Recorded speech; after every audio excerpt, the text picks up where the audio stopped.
Friends, குயிக்காக ஈஸியாக ஒரு ஸ்வீட் ரெசிபி செய்ய போகிறோம். நம்மளால் டக்குன்னு ஸ்வீட் கிரேவிங்ஸாக இருக்கும்போது என்ன செய்யுதுன்னு தெரியாத இருக்கும். ஒரு 10-15 நிமிஷத்துக்குள்ளே ஒரு குயிக்கான ரெசிபி செய்ய போகிறோம். அதுக்கு ஒரு பேன் வச்சுக்கலாம். 1/2 லிட்டர்லேருந்து 1 லிட்டர் பால் ஊற்றிக்கலாம். அவங்கவுங்களுக்கு ஸ்வீட்டு எந்த அளவுக்கு வேணுமோ அந்த அளவுக்கு ஊற்றிக்கலாம். நான் இன்றைக்கி 1 லிட்டர் பால் எடுத்துக்கிறேன், ஊற்றிக்கிறேன். பால் வந்து சூடு ஏறட்டும், கொதிக்க தேவையில்லை ரொம்ப. அது சூடு ஏறினா போதும், பால் சூடு ஏறட்டும். பால் வந்து சூடு ஏறிச்சு, லைட்டாக சூடு ஏறினா போதும், கொதிக்க வேண்டிய அவசியம் இல்லை. இப்போ ஒரு முடி வினிகர், 1 ஸ்பூன் வினிகர் ஊற்றிக்கலாம். ஊற்றின கொஞ்ச நேரத்துலேயே அது நல்லா திரிய ஆரம்பிச்சிடணும். அது கொஞ்சம் நல்லா திரியட்டும்.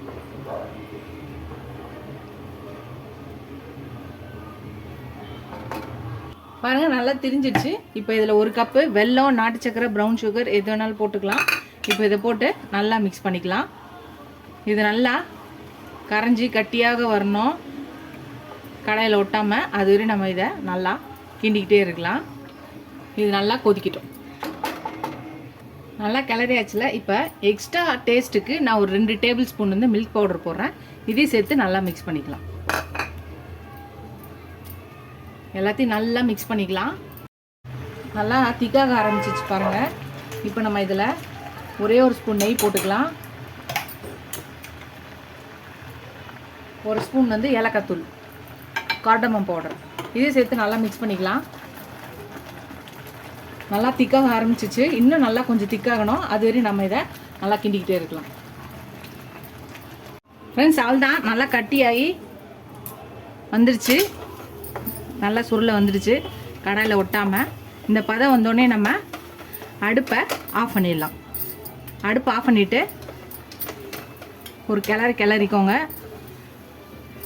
தெரியுதா உங்களுக்கு? கடாயில் ஒட்டாமல் நல்லா வந்துடுச்சு.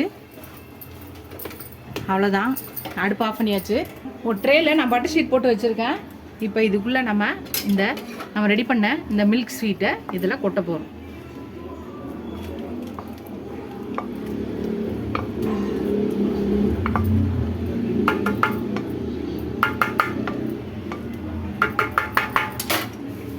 ட்ரேயில் போட்டு நல்லா சமப்படுத்திக்கலாம்.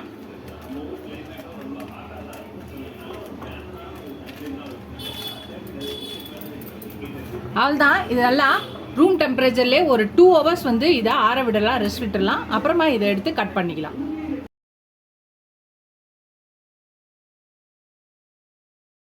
விருப்பப்பட்டால் நீங்கள் இந்த ஸ்வீட் மேலே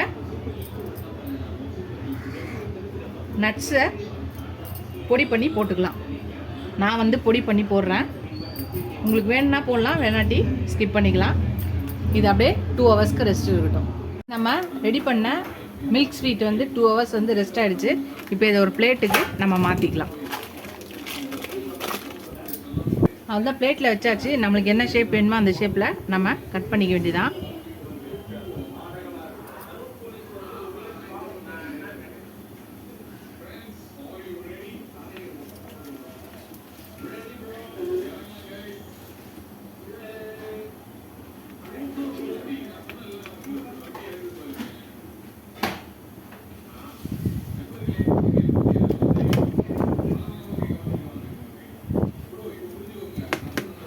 எல்லாத்தையும் கட் பண்ணிக்கலாம்.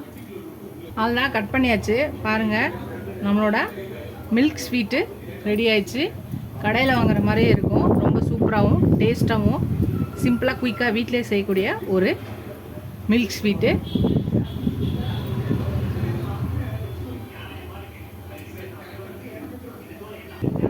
சாப்பிட்டு பார்த்தலாமா?